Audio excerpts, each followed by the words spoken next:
क्या चीज है सामने, पर आसुरी बुद्धि। बड़ा प्रसन्न हुआ। अच्छा, बोले हम पूरी व्यवस्था किए हुए हैं, नरकासुर वैर करके श्री कृष्ण और अर्जुन को युद्ध में महान कष्ट पहुंचाएगा, जो कर्ण के अंदर बैठा होगा। और तुम वैसे भी जानते हो कर्ण बड़ा योद्धा है, फिर उसके अंतर्गत जब ये दैत्य राक्षस प्रवेश करेगा तो और बलवान हो जाएगा। हम लोगों ने 1,00,000 दैत्य सेनापतियों को भेजा है, जो तुम्हारे सैनिकों के हृदय में बैठ जाएंगे, तुम्हारे परिजनों के हृदय में बैठ जाएंगे और पांडव पक्ष का, धर्मात्माओं का विनाश करेंगे। डरो, तुम जो नहीं सोच सकते वो दैत्य कराएंगे। पूज्य जनों के साथ अपवित्र व्यवहार, पूज्य जनों की हिंसा, बड़े बड़े अपराध, क्योंकि अधर्माचरण किया तो बैठ जाएगा राक्षस तुम्हारी बुद्धि। इसका दिमाग काम नहीं करेगा, क्योंकि अधर्माचरण किया वो बैठ गया, और भोगना उसी को पड़ेगा जिसके शरीर में बैठ के आचरण कराया जा रहा है। तुम हम निष्कंटक पृथ्वी का राज्य भोगोगे। कुरुनंदन, विषाद मत करो, और यदि तुम मर गए तो फिर हमारा पक्ष ही नष्ट हो जाएगा। दुर्योधन से ऐसा कह के दैत्यों ने बारी बारी से उसे हृदय से लगाया, और बड़ा दुर्योधन हर्षित हो रहा है, और कहा तुम जाओ शत्रु पर विजय प्राप्त करो, हमारा आशीर्वाद है। ऐसा दैत्य भी आशीर्वाद देते हैं, क्योंकि उनकी अपने आसुरी शक्ति का प्रभाव। दैत्यों ने ऐसा वचन कहा हृदय से लगा के, बस तत्काल देखा कि जहां अमरण अनशन व्रत का भाव लिया था वहीं बैठा है, वहीं पहुंचा दिया। अब राजा दुर्योधन बड़ा हृदय में हर्षित होकर दैत्यों से सम्मान पा करके अब मरने का विचार त्याग दिया, और उस दुर्बुद्धि के मन में आ गया कि पांडव क्या चीज है हमारे लिए। दुर्योधन ने मान लिया कि मैं विजयी हो गया। ये असुर लोग ऐसे ही समझाते हैं। कर्ण के हृदय में नरकासुर की अंतरात्मा ने जाकर आविष्ट कर लिया। इस प्रकार 1,00,000 राक्षसों को भेजा गया, जो बड़े बड़े कौरव पक्ष के धर्मात्मा थे, विचारशील थे, वीर थे, उनके अंदर उन राक्षसों का भाव आ गया। भीष्म, द्रोण, कृपाचार्य के मन पर दानवों ने अधिकार कर लिया। देख लो, महाभागवत भीष्म जी हैं, लेकिन पक्ष दुर्योधन का है तो दानवों ने अधिकार कर लिया। ये बात सुन के समझो, फिर आपका निर्णय नहीं रह जाएगा। वो जो निर्णय कराएंगे वही होगा, बाद में आपको रोना पड़ेगा।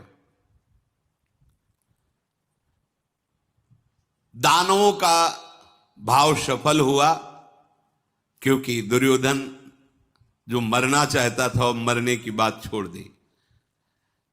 रात बीती, सूर्यपुत्र कर्ण ने आकर दुर्योधन से मुस्कुराते हुए कहा कि तुम्हें अर्जुन के पराक्रम का भय हो रहा है, तो मैं आज तुम्हारे सामने प्रतिज्ञा करता हूं कि मैं युद्ध में अर्जुन को ललकार करके मारूंगा। ये प्रतिज्ञा वो नरकासुर बोल रहा है, अंदर से बैठा हुआ है। मैं धनुष छूकर सत्य को ग्रहण करके कहता हूं कि 13वां वर्ष व्यतीत होते ही पांडवों को तुम्हारे अधीन कर दूंगा और अर्जुन का वध करूंगा, तुम निश्चिंत हो जाओ। कर्ण ने जब ऐसा कहा तो दुशासन खड़ा होकर हृदय से लगाया और कहा दुर्योधन से कि देखो, कर्ण ने कभी मिथ्या नहीं बोला, सत्यवादी है, दानशील है, अब आपको प्रसन्न हो जाना चाहिए।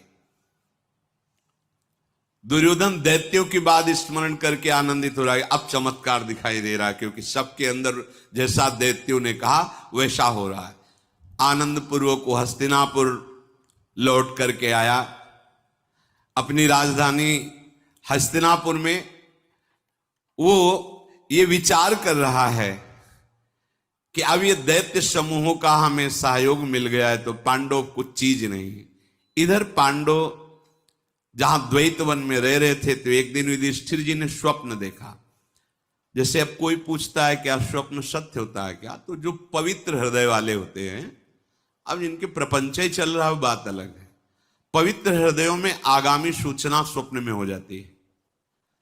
तो एक दिन महाराज युधिष्ठिर ने स्वप्न में देखा कि द्वैत वन के जो पशु हैं, जिनका हिंसक स्वभाव है, भीमादि के द्वारा उनका वध हुआ था, तो थोड़े पशु उनके स्वप्न में दिखाए, वो कांप करके हाथ जोड़ करके युधिष्ठिर से प्रार्थना कर रहे थे, युधिष्ठिर जी उनका आप लोग कौन हैं, आप ऐसे कांप क्यों रहे, भयभीत क्यों हैं।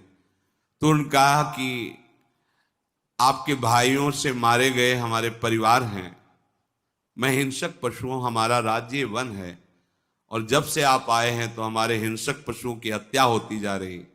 आप लोग कृपा करें, जितने हम सामने बचे हैं हम आपसे प्रार्थना करने आए कि आप इस वन से चले जाइए, नहीं हमारी कुल परंपरा नष्ट हो जाएगी। आपके भाई जहां हमें देखते मार देते हैं, हम बहुत कम संख्या में रह गए हैं। राजा युधिष्ठिर ने कहा बिल्कुल मैं सुबह होते ही यहां से चला जाऊंगा। जब उनका नींद खुला तो उन्होंने सबको बुलाया और कहा आज मैंने स्वप्न में देखा कि यहाँ के वन के पशु हमसे प्रार्थना कर रहे हैं। तो धौम्याचार्य जी साथ रहे, तो उन्होंने कहा स्वप्न नहीं वो सत्य है, आप यहां से चलिए जिससे यहाँ के वन के पशुओं को अब भय न रह जाए। अब हमें काम्यक वन में जाना चाहिए जहां महाराज तृणबिंदु का आश्रम रहा है और सरोवर है, बहुत सुंदर वन है। अब हमें इस द्वैत वन का त्याग करके काम्यक वन में जाना चाहिए। तदनंतर धर्मज्ञ पांडवों ने वहां साथ में रहने वाले ब्रह्म ऋषियों को और अपने भाइयों को लेकर के वहां से चल दिए। वो लोग सुंदर जल और बटलोई से सुंदर भोजन और बहुत से ऋषियों का समुदाय साथ में, तो पुण्यात्मा पुरुषों को, धर्मात्मा पुरुषों को कभी क्लेश नहीं भोगना पड़ता।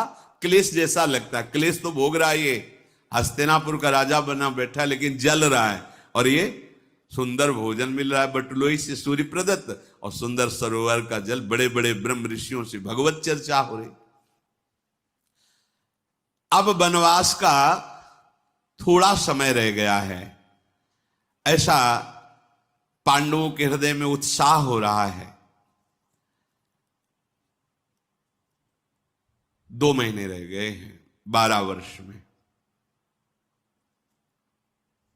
10 वर्ष तो पीछे बताया था जब वो स्वर्ग से आए थे, 2 महीने 12 वर्ष के रह गए। उसी समय सत्यवती नंदन भगवान व्यास देव जी पांडवों को दर्शन देने के लिए आए।